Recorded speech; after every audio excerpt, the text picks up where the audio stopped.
How many of you have some major goals you want to achieve? Raise your hands, please. Very good. I want to ask you another question. How many of you know if you had your life to live over again, you can do more than what you've done thus far? Raise your hands. Very good. I want you to shake somebody's hand on your right and left, look him in the eyes and say, you have something special. Do that quickly, please.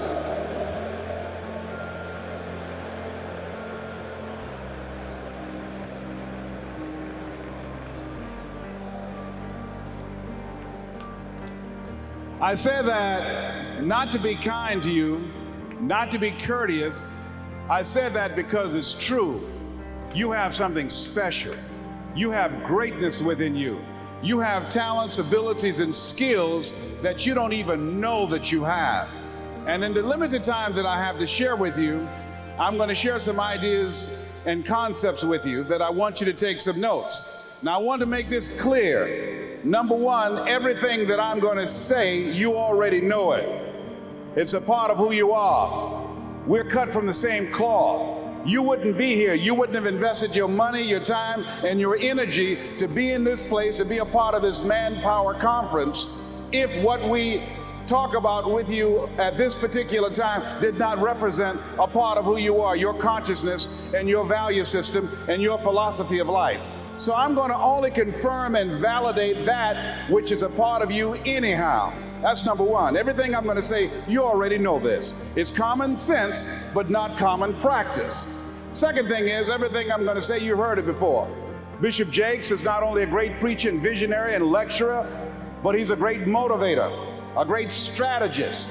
He provides concepts to help people to deal with the whole person, spiritually, mentally, economically, our communities, every area of our lives. Last night when I saw the ministry that was going on in the prisons, thought about the scripture that says, the least that you do unto these my children, you do it also unto me. That kind of vision, that kind of commitment, that kind of stand that is taken with his life in a historical context. One day when historians look back on this age, they will see the imprint and the impact that he's made. The next thing is not only that you already know what I'm going to share with you, and you've heard it before from Bishop Jakes and many other great speakers, everything I'm going to say, I don't want you to agree with me, and I don't want you to believe me. That's not important. I'm going to share with you some ideas and concepts that's made a difference in my life. I want you to think about something that you want to create in your life experience right now. Some goal that you want, some spiritual goal that you'd like to achieve, some contribution you'd like to leave to humanity. Horace Mann said we should be ashamed to die until we've made some major contribution to humankind. Why don't you think about some major goal that you'd like to achieve? Think about it right now. Something that's important to you. My first major goal was to buy my mother a home. That's something I wanted to do. That was important to me. I'm one of 7 children my mother adopted. I was born in a poor section of Miami, Florida called Liberty City. I was born in an abandoned building on a floor with a twin brother.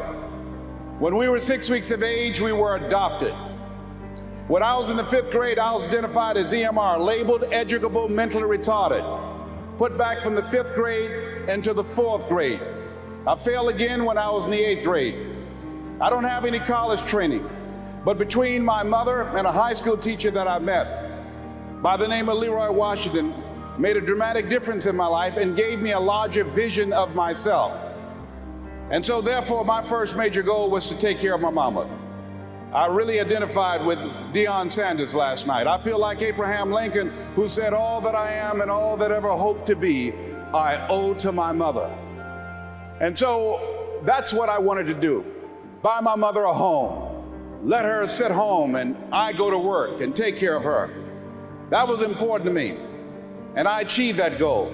My mother passed 3 years ago from breast cancer. My goal now is to raise millions of dollars for breast cancer research. My goal now is to alert men over 40 to get their prostate examination. Last year, I was diagnosed with prostate cancer and given a very limited prognosis.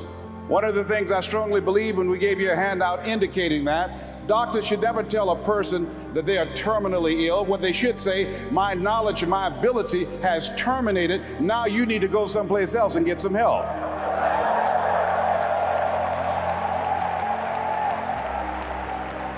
They should determine the diagnosis. God determines the prognosis. So every man here, if you're 40 years old, go get your prostate examination. Go get your PSA test, which is a blood test. Go get your digital rectal examination. I assure you, it is not a pleasant experience.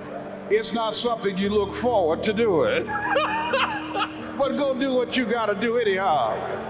I was at a major medical convention and they were giving free rectal exams. The guy said, "Hey, Les, come on, man, let me give you an examination." I said, "No, you're too motivated, brother. No way."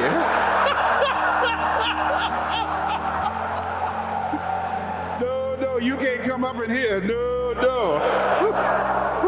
How do you get motivated to do that? You know what I'm talking about? No. 58% of men don't go get the test till you're showing the symptoms. It is the #1 killer of men. It's serious. And so, therefore, I'm telling you, part of my mission is to alert you. I came up during a time, we believe what you don't know can't hurt you. What you don't know can kill you. Go get your examination and encourage your brothers and your uncles and your friends to do the same thing so we can reduce the number of men that will die from prostate cancer over the next year, over 40,000. We can reduce that number by early detection. Now, the other goal I have is training and developing speakers. I don't travel like I used to since I've been given this health opportunity. Remember something that T.D. Jakes said? He said, if you got a problem that man could solve, you ain't got no problem. I mean, truer words could not have been spoken. When I was diagnosed with prostate cancer, I'm telling you, I started talking to Jesus more than I ever talked before. I increased my tithes by 30%. I was trying to cut a deal. I said, Lord, if you save me, let me tell you, you think Paul worked for you, just save me. In fact, I'm trying to get him to move it someplace else. Put it in my toe, anywhere, not here, Lord. Oh my goodness. I tell you, boy. It's amazing how spiritual you can get if you think you're going to die.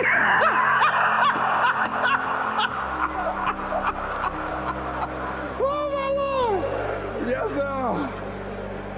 I'm telling you the truth. I used to pray so hard I got shaved. I went through so much in 1997. It was unbelievable. Went through that and then also filed for divorce from someone that I loved very much. I thought we were the perfect couple. And I thought we would be together for the rest of our lives. And so I learned a thing or two about life and the challenges of life. One of the things I strongly believe that in life, you either in a problem or just left one or headed toward one. So part of what I'm doing is training and developing speakers. I have a gift in that area, helping a person find their message and how to use their life example to craft an experience, a special moment for an audience to transform their lives and teach them methods and techniques how to reinvent themselves. Training and duplicating myself through men and women and young people because I believe that we live in the greatest country on the planet that gives us an opportunity to make a difference in other people's lives. Now, I don't know what your goal is, but I want you to visualize it right now and repeat out to me with power and conviction. Let us say together, it's possible. Together, please. Say it again, please. See, that's the first step. I want you to think about this goal that you want. I want you to envision it and see it in your mind's eye. And every day, say to yourself that it's possible. See, most people are not accumulating wealth. Most people are living in poverty. Most people are living far below their potential, not because they don't have the capacity, not because they have not been given authority and dominion over everything on the face of the earth, but most people are living like they're living because of the fact that they don't believe they can have any more than what they now have. In the book called Miseducation of the Negro, Dr. Carter G. Woodson said, if you can determine what a man shall think, you'll never have to concern yourself with what he will do. If you can make a man feel inferior, you never have to compel him to seek an inferior status, for he will seek it himself. And if you can make a man feel justly an outcast, you never have to order him to go to the back door. He'll go without being told. And if there's no door, his very nature will demand one. That's why Scripture reminds us, be ye not conformed to this world, but be ye transformed by the renewing of your mind. So every day you have to sell yourself and get out of your mind those old thoughts, that old belief system. Every day you've got to sell yourself on that it's possible. That you got to put a new mind in you. You got to get out of your mind. You got to begin to restructure your thinking.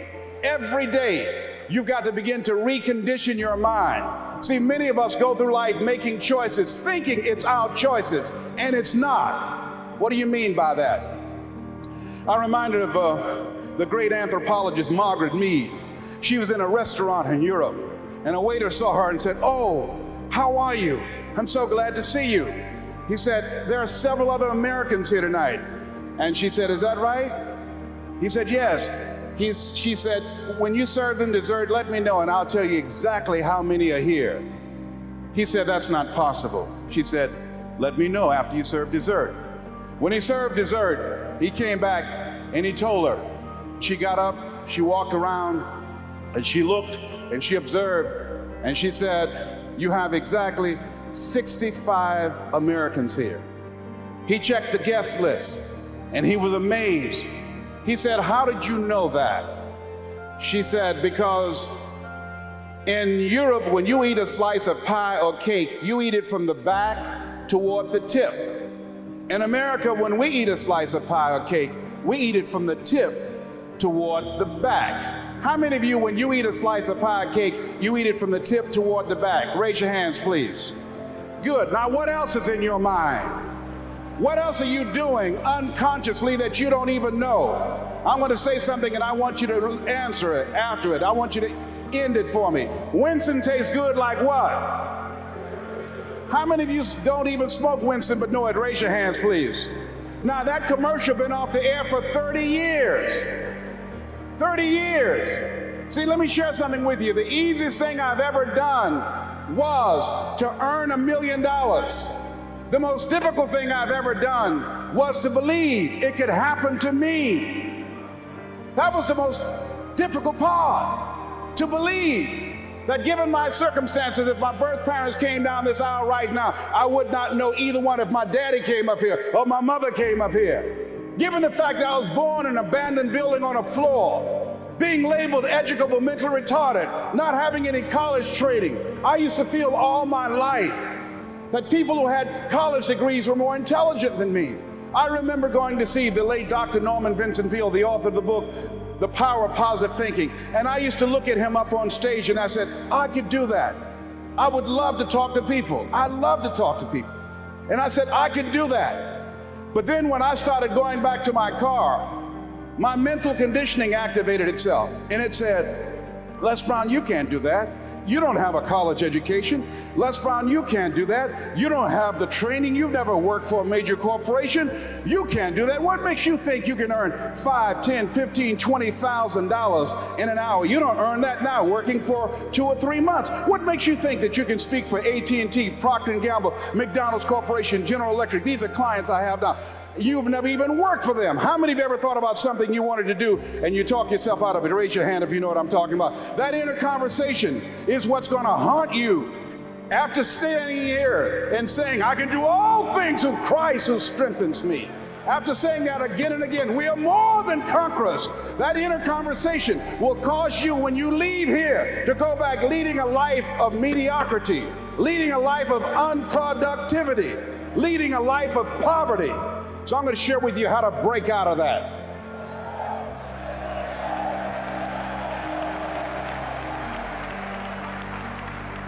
I want to share with you how to reach your goals. I think the Bible is the greatest motivational book ever been written. Now I want you to repeat after me, please. We got to recondition our minds first. Let us say together, good things are supposed to happen to me. Yeah, write that down. I want you to say that to yourself every day. See, we live in a world where we believe that bad things are supposed to happen to us. I remember at a point in my life, Bishop, when things are going good for me, and I said, this is too good to be true. Something is bound to happen. Guess what? It did. Thou shalt decree a thing that shall be established unto you and shall accomplish that whereunto it has been sent. Watch your words. Watch what you say about yourself, about your affairs. Be conscious of that on a daily basis. Why? Because your words are powerful. In the beginning was the Word. Life and death is in the tongue. Watch what you say. Never say I'm broke. Say I'm overcoming a cash flow problem.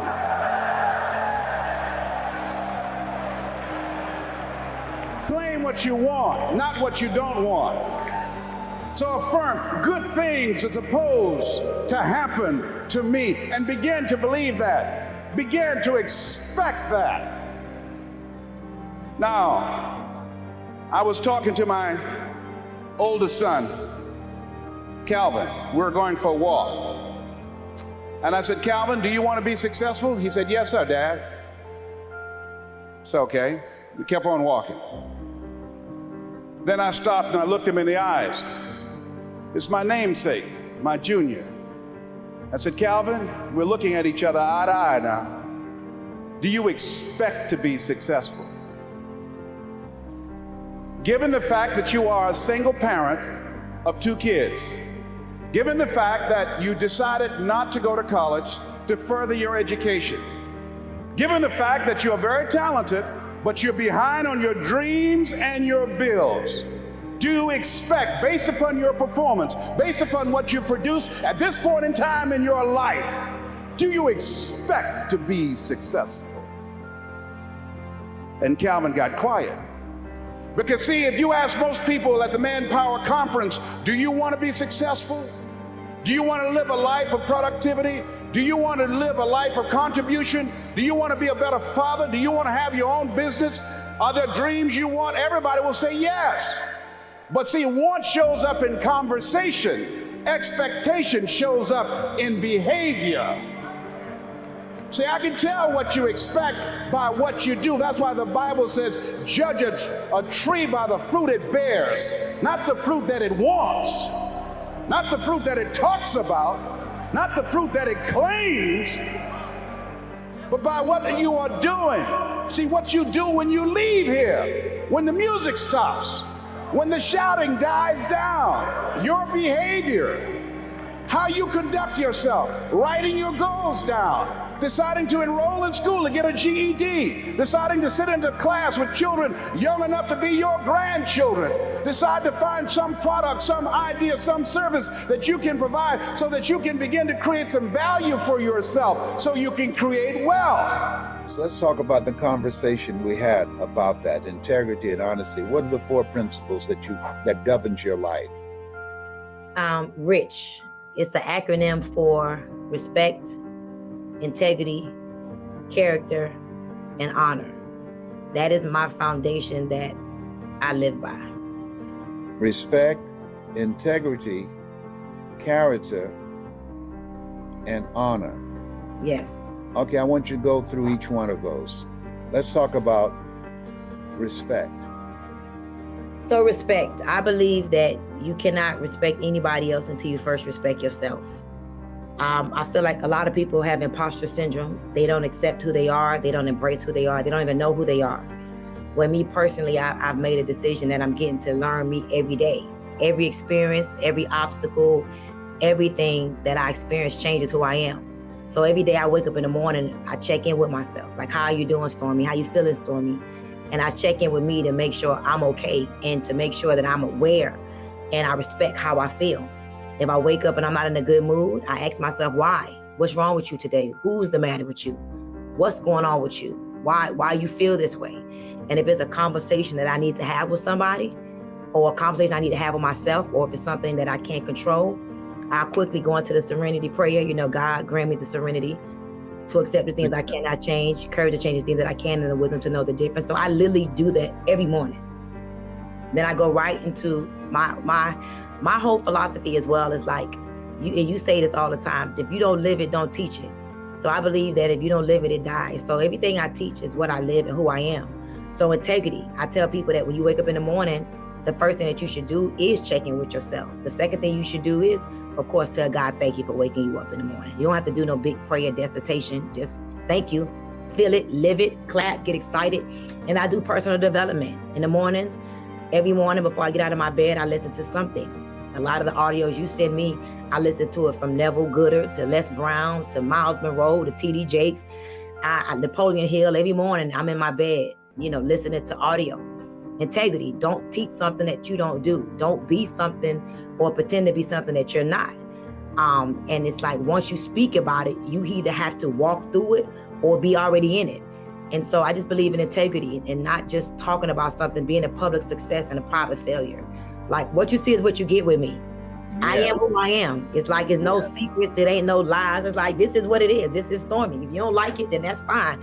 Have personal respect and integrity for yourself and just don't deal with me. It's just that simple. So I believe in being true to you and having integrity, saying what you mean and meaning what you say, regardless if it hurts. If you say you're going to do something, do it. If you're going to be something, be it. Having integrity, not doing in the light, which you're not doing in the dark, what you're not willing to do in the light. That's integrity for me. Character. Being true, like I'm always surrounded by a lot of people. A lot of people count on me to tell them the truth. One of my greatest self-reflections is being that person that's gonna tell you the truth, tell you how it is. That's character, not lying. Like if you come through the door with an outfit on, you think you look cute, I'm the girl that's gonna be like, that don't look good. That don't look good on you. You come with a new hairdo and you think you look good. I'm like, that don't look good. I'm in the weight loss industry. If you come around me and you to gain some weight, I'm like, girl, what you eating? We got to get it together. So character to me is something that we lack in the world. A lot of people don't like the truth. I believe that people love to believe the lies that they were told versus the truth that has set them free. So character to me is being willing to tell somebody like it is, how it is, even if it hurts, but if it's going to help them, you be that person. So that's me. I'm always going to be of good character.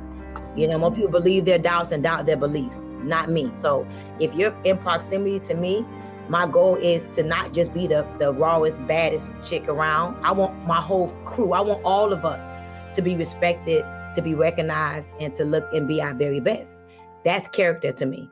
And honor. I believe that your life will be a manifestation of those you choose to honor and those you choose to dishonor. And so 3 people you pay attention to: the people that left you in your time of need. Never forget those people. Honor that. Those people that helped you in your time of need, don't forget those people. Honor that. I don't care if you ever helped me. I still have great relationships with people that helped me to this very day, unless they decided that they didn't want to have anything to do with me. But I honor you. I don't care if you blessed me 10 years ago. I would never forget that time when you came into my life and you changed my life. So those that helped you in your time of need, those that left you in your time of need, and those that hurt you in your time of need. I believe that those are 3 people that you just never forget. Honor that. Till death do us part. Honor. My mom died August 26th of 2011. It's been 12 years. I honor my mom all my life. I talk about my mom every day. I think about her every day. And I remember her through her birthday, throughout holidays. I'm always honoring because she is a woman that gave me life. And so I live my life like that. And that's a part of why I believe that I always vibrate very high, because of how I live my life. Rich. First of all, I think that there are people who are hearing you for the first time and an expanded view and able to get some insight into what drives you. And it's not about the bling bling and the pocketbooks that's behind you and those beautiful shoes that I went in there and saw those shoes that said, I got to try one of these on. I just said, look at here, up it here. But what you're saying, respect, integrity, character, honor. But you also believe in something else. And that is creating a culture, a community of collaborative, achievement-driven, supportive relationships. People who have goals and dreams, people that are going in the direction of where you're going. That's when you put Girl Hold My Hand together. That's building a community, a culture that will help people to begin to see themselves differently and to build strategic connections and relationships that can help them to get to where they want to go. I want you to talk about when you came up with the whole concept of Girl Hold My Hand? So it's several occurrences that happened that gave me the idea. I believe subconsciously, like, you gotta understand, like, my mom passed away August 26th of 2011. Imagine, I thought my mom was coming home that day. We was just laughing and joking. She had just ordered some shrimp, and I bought her some shrimp and some pigeon peas and rice and some plantains, and she was eating. My mom was eating. Her physical therapist came in the room and was stretching her out, and 5 minutes later, she was dead. She was gone. So when my mom was hyperventilating and you know, her body was making these funny moves, I was holding her hand like, Mom, relax. You know, I was telling her to relax. I was telling my mom, like, just relax. Like, don't calm down, because I thought she was having an anxiety attack. So I literally was able to hold her hand as she took her last breath. So I believe subconsciously that had been inside my spirit, but I didn't actually come up with Girl Hold My Hand until like 2016. And let me tell you what happened. So my girl, Natalie Nicole, my number one income earning student in the United States, Natalie Nicole, she went to Howard, graduated from Howard. She's big on women empowerment as well. She's my top student. She did over $8 million in the last 2 years as my mentee. And she had a women's event, right? And she invited me to this women's event, and I was the keynote speaker.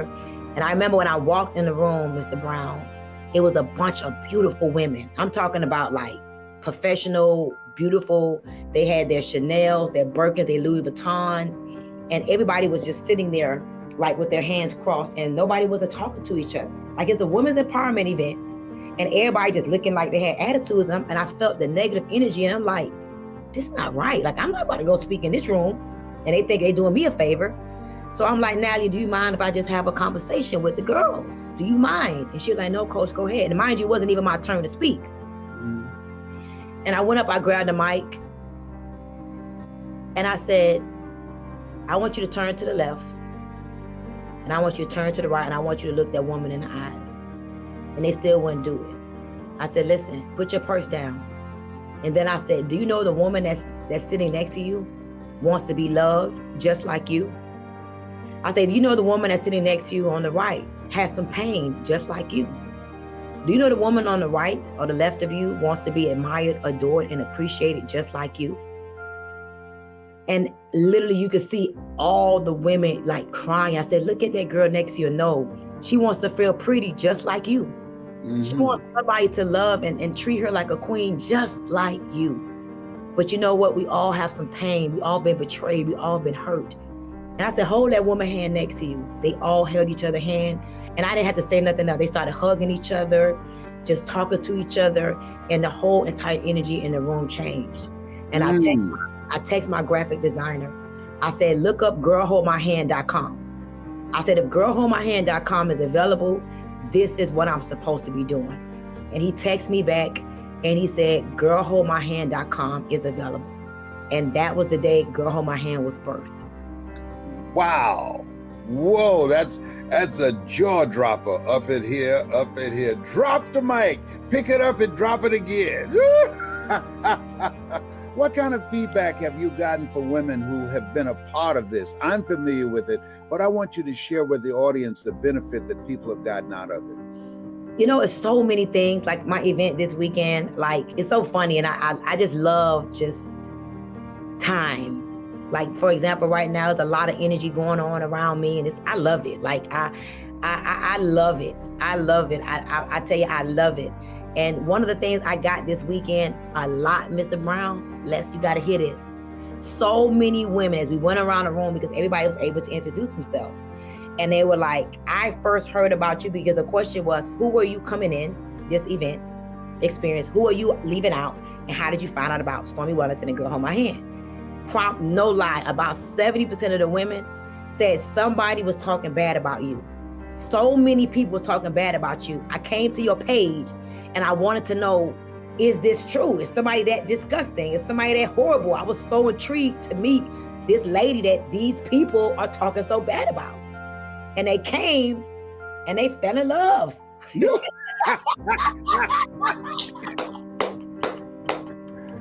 Oh my goodness, you. I promise you, Vanessa right here, 70% of the women were like, I came ready to hate you.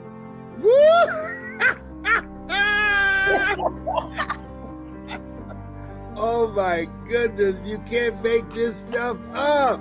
And I'm telling you, like engineers, professional women, like they're like, you changed my life. I believe in myself. I have standards. I have values. I love myself. I accept myself for who I am. I left my husband. I left an abusive relationship.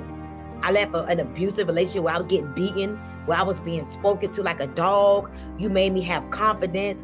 You know, at least 19 women every year have an event called The Awakening. And oh my God, I wasn't going to do it next year, but this is making me want to do it. At least 19 women come minimum every year. I've been doing this event for 7 years. At least 19 women. And I used to charge $99 for this event. And now it's $3,000 to $15,000, right? But at least 19 women come to this event suicidal. And they leave with a newfound love for themselves, literally telling me how I was going to kill myself the day before. I wrote my death letter. You know, I had a lady at my event this weekend who said her sister committed suicide, death by suicide. And she said, if I did not find this community, I was thinking that was what I wanted to do too. You would have never thought. Beautiful, excited about life, like very interactive, but you'd have never thought prior to the community, she was suicidal. So, you know, I'm no pastor. I'm not that. I'm just a woman who I live life, and I teach people how to live life through my life experiences. And I've been through everything. I've been through betrayal, hurt, people dogging me, all kind of stuff. But it's just, to me, it's a part of impact. How can you want to be the most impactful women that ever have lived without being impacted? Impact attracts attacks, and I understand that. So I take the good and the bad, and I be like, bring it home. Impact attracts attacks. Yes, indeed. Come on now. Oh yes, I'm gonna borrow that from you, but I'll give you credit, my sister. Impact attracts attacks. Yes. Absolutely. Yes, and you get your share, and I get mine as well. Listen, I think about rich, respect, integrity, character, and honor. Those are some principles that governs your life, and all of us can use those to govern our lives. And these are things that we can teach our children too, because what they're going through right now and the things that they're exposed to is not teaching them those type of principles. These are things that people should be getting in school. What is it that, as you look at you now, and we're in the fourth quarter, this year, I know you are not only looking at finishing strong and helping those who are part of your tribe finish strong, but you're priming for 2023. What's the major goal that Stormy Wellington wants to achieve with her life? I love changing somebody's life. Like, I just love watching somebody else come into the realization of who they really are and watching them blossom from a little caterpillar to a butterfly. I just love it. I love the metamorphosis of self-actualization and acceptance of oneself. And so my goal is to build my community. Like, I don't want anybody in proximity to me if they don't want to be in proximity to me. I want you to be a voluntary army. Like we are here because we want to be here. You have something that we want. You have just a power about yourself, a boldness. You know, you have such an energy about yourself that we want to embody. Like, I want people around me who can take what I have and understand that it's not what's taught, it's what's caught. Like, watch how I live.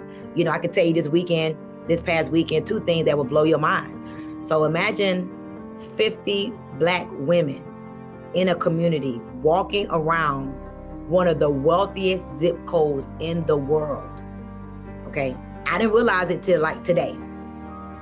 They came to the house at like 7 o'clock and told us, we have to get out of the house by 10 o'clock or they're going to use forcible actions to remove us from the house because we have breached the contract. What kind of breach was it? Listen, We wasn't loud. Now, there was a point in time where it was a little music, but the music was louder on Friday. But listen, we took the walk on Saturday. All the neighbors were like, who are y'all? What do y'all do? Like, come on, you got 50 black women marching through a community that they never seen 50 black women march through the wealthiest community, zip code in the world. So everybody was looking out the windows, taking pictures. These white folks was going crazy. I'm just being honest with you. And that night when they came, of course, thank God my attorney was on site because she was able to go over the contract. And at first, Vanessa and John is going crazy. We got to get out of here. We got 2 hours. I'm like, wait a minute. So I said to myself, self-control is strength. Right thought is mastery. Calmness is power. Peace be still. I called my attorney. My attorney got the contract to Vanessa. She's reading over it. She says, okay, this isn't many people here. She did a head count. Okay, we good there.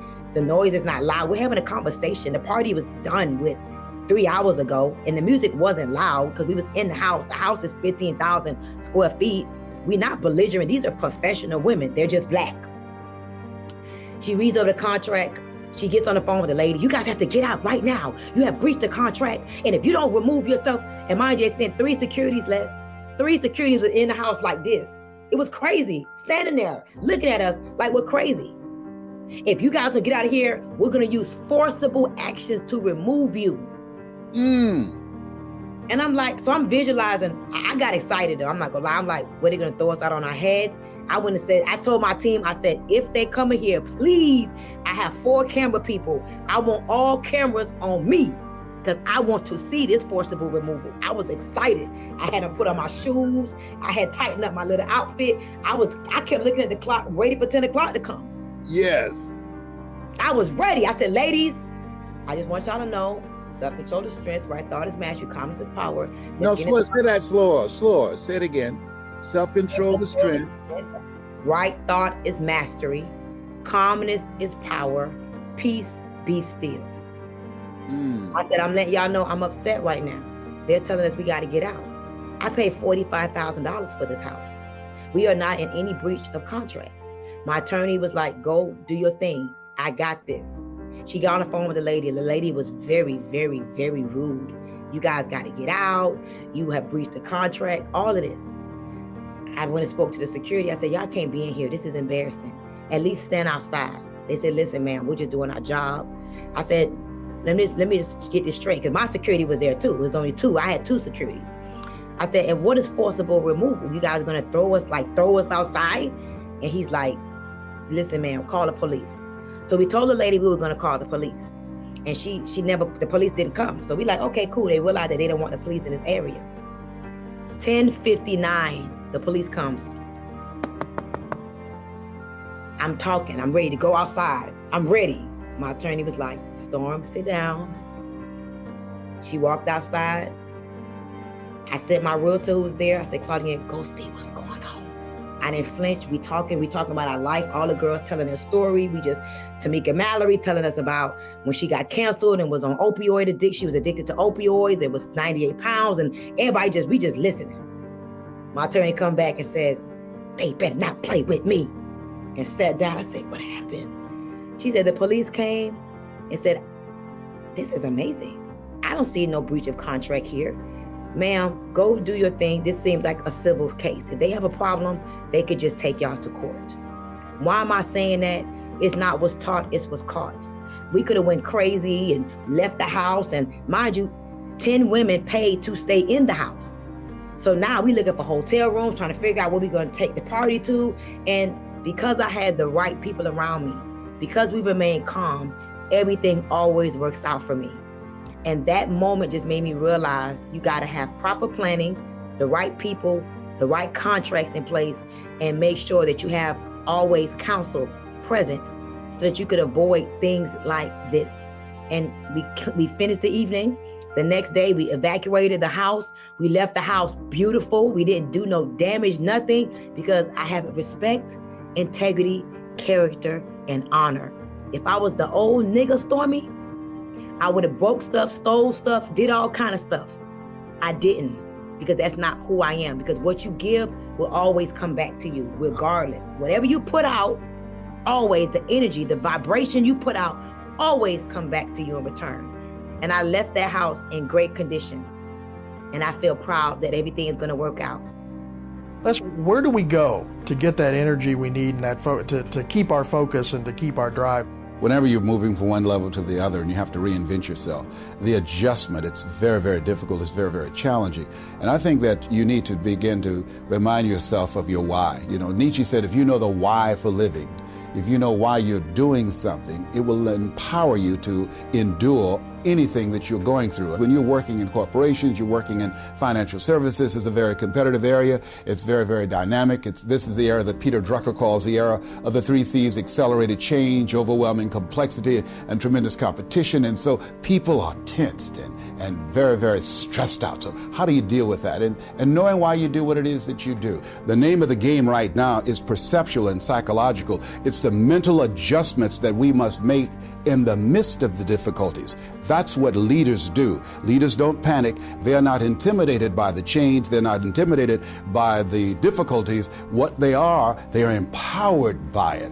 I remember reading something that says, not what you don't have is what you think you need that keeps you from handling the difficulties and the challenges of life. That we have everything we need within us to face and to deal with whatever we have at hand, because we're more powerful than anything that we're up against. Now, these mental adjustments and this idea that I've got what I need, I mean, in some ways that represents who I am. For many years, I was living a life that I was not designed to do. I'm designed to speak. That's what I do. But for 42 years, I'm 62 now, for 42 years, I was doing something I wasn't designed to do, because when I looked at what I wanted to do, that was to speak, to train, to empower people, that my inner conversation to myself was, Les Brown, you can't do that. You were labeled educable mental retarded in the 5th grade. You have no college training. You were born in an abandoned building on a floor. You don't even know your birth parents. You can't do that. You are DT. You were called the dumb twin. Those words became my reality for many years. And then someone came along and interrupted that conversation in my head and said, Mr. Brown, they tell me you're about to drop out of school. And I said, well, yes. Why? I can't, I'm not smart like my brother. And I'll never forget when we first met, I was in his class waiting on another student, and he came in and said, young man, go to his board and work this problem out for me. I said, sir, I can't do that. I'm not one of your students. He said, it doesn't matter. Follow my directions anyhow. And I said, I can't, sir. And he said, why? I said, sir, because I'm educable mental retarded. He said, don't you ever say that again. Someone's opinion of you does not have to become your reality.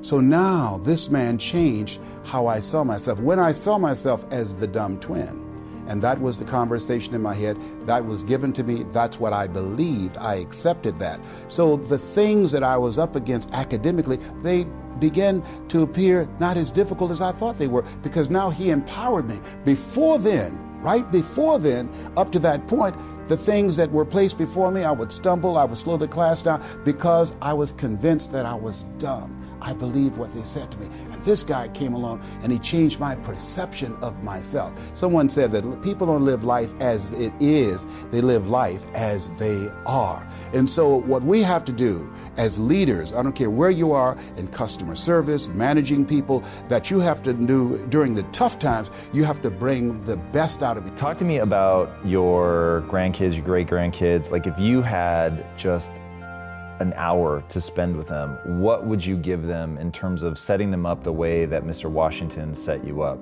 Like, what are those core principles that you think are most impactful? One, get to know yourself. That I believe that we're taught, be ye not conformed to this world, be ye transformed by the renewing of your mind, is because... What does that mean? Like, that sounds slick as hell, but I don't actually understand. I know it. What it means is that don't live the life that has been given you. By the culture, by your parents. By their circumstances, by the people that's around you. That Sidney Poitier wrote a book called The Measure of a Man. And he said, when you go for a walk with someone, something happens without being spoken. He said, either you adjust to their pace or they adjust to your pace. Whose pace have you adjusted to? And so there are things that we pick up and we think that they're our choices, but they're the choices that we've been programmed by life to do. When we leave our homes in the morning, we're bombarded with over 6,000 advertising hits. through Facebook, through Twitter, through Instagram, through television, through our phones and through our communities, and through the computers. And so all of these things are impacting us every day. So if you don't have a program for your mind, then your mind is going to be programmed, and you'll find yourself doing things that you did not know, and that they affected you, that they, through marketing techniques and strategies, that they will create a thirst within you. I came up in an era that said if you built the best mousetrap, the world will be the path to your door. But if you know marketing, people will sleep outside your store to buy a telephone they've never touched or seen. But because of the marketing, they said, I got to have that. And when they get it, it's a smartphone, but they're a dummy because they don't know how to work it. And that is me. I got a smartphone, but all I can do is do text messages on it. Hey, that's already pretty good. All right, so we've got our grandkids in a room. We tell them, don't be programmed by the culture. You got to figure out who you are. You got to get to know yourself. You want to spend time reading. Reading is very important. Give me some powerful books. One of the books I enjoy is by my mentor, Mike Williams. He saw this Les Brown before I saw him. I was a disc jockey at WVKO radio station in Columbus, Ohio. And he said, hey, Brownie. I said, yes. He said, you know why you go see Robert Schuller and Tony Robbins and Zig Ziglar? I said, because I like their message. He says, no. He said, that's who you are, man. You can do that. And he said, you know why Bert Charles gives you so much hell here? I said, well, he just doesn't like me? No, because you've outgrown this place. There's something else for you to do. You can do what those guys do. But at that time, I was suffering from possibility blindness. I couldn't see it. I had the conversation in my head of being labeled educable mentally retarded and failing twice in school. But over the years, experiences continue to peel away, and you wax a floor. You don't put wax on the existing floor.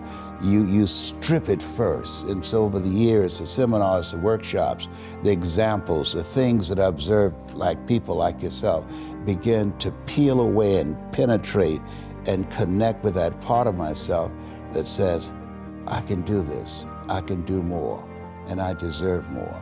And so I would teach my kids that you have to transform your mindset. You have to continuously upgrade your relationships. My youngest son, John Leslie, poses a question. He said, when you have goals and dreams you want to achieve, he said, ask yourself the question, who should I count on and who should I count out? And so many people never achieve their goals because they have too many toxic, negative, energy-draining people in their lives. And you have to have goals outside of your comfort zone that will challenge you, because in order to do something you've never done, you've got to become someone you've never been. And you got to have a mentor who's experienced, who's been there, done that. And as a result of that relationship, because you can't see the picture when you're in the frame, Muhammad Ali said, I'm the greatest, but he never won a championship without Angelo Dundee. And Michael Jordan never won a championship without Phil Jackson. So you've got to have someone that can see something in you that you can't see, that can take you to a place within yourself that you can't go by yourself. So I would teach them the value of having a life code, that life is an adventure and it's going to be a challenge, and get ready because you're going to fail your way to success. You're going to get slapped around by life. And don't spend time complaining about it and telling everybody 80% don't care and 20% glad as you. Too true. I want to close the loop on the books really fast. So give me 2 or 3 books that you think everybody should read. The Road to Your Best Stuff by Mike Williams. I wrote the foreword to that. Live Your Dreams by me. It's a very good one. Another one that's a little known book that people don't talk about is by Robert Collier, called Secret of the Ages. That's a book that really inspired me, that Mr. Washington gave me, Secret of the Ages. Another book that I love. What is The Secret of the Ages? The Secret of the Ages, that you have the power to do more than you can ever begin to imagine. Don't underestimate yourself. You don't know enough about yourself to become a cynic. And so you've got to challenge yourself to access that power that you have within you. You're more than a conqueror. And the other one is a little small book that I don't care how many times I read it, I always get something of value. James Allen, As a Man Thinketh. And they have a female version of it, As a Woman Thinketh. Those are books that I enjoy very much. What is it about As a Man Thinketh? I tried reading it, and to be honest, I couldn't get into it. But I've heard a lot of people that I respect a lot say that that book really has something. What am I missing? You know, he died in prison. And in spite of all of the things that he went through, because he was a guy that was ahead of his time, his experience in the area where he was, and being in prison because of his philosophy of life, didn't make him bitter. You know, we've all heard the saying, things in life will make you bitter or they'll make you better. And he became better. He did even more profound work while he was incarcerated before he ultimately died. And so his focus on the value of not only just changing your mind, but having a program to do maintenance work on your mind, because those negative thoughts will come back with a vengeance. Once you stop the ritual of whatever you're doing, that will hold those negative thoughts in check. Negative thoughts are like weeds. You can't kill weeds. You can hold them down for a minute, but once you stop doing the things to overpower those negative thoughts, because we've been taught to dislike ourselves, that if I said to you, Tom, you can't do this show, you just don't have what it takes. You have a face that only a mother could love, Tom. You can't do this. Then MIT did this study, and somebody else has to come along and say, Tom, don't pay any attention. You can do it, Tom. You can do this. Don't listen to him. You can do this. Listen to me, Linda. You can do this. 17 times to neutralize that one time. And so when we think about him and his work, and he did a lot of profound work, it's focused on how to begin to get under those conscious thoughts and impact that subconscious mind to create an ongoing process of renewing how we see ourselves.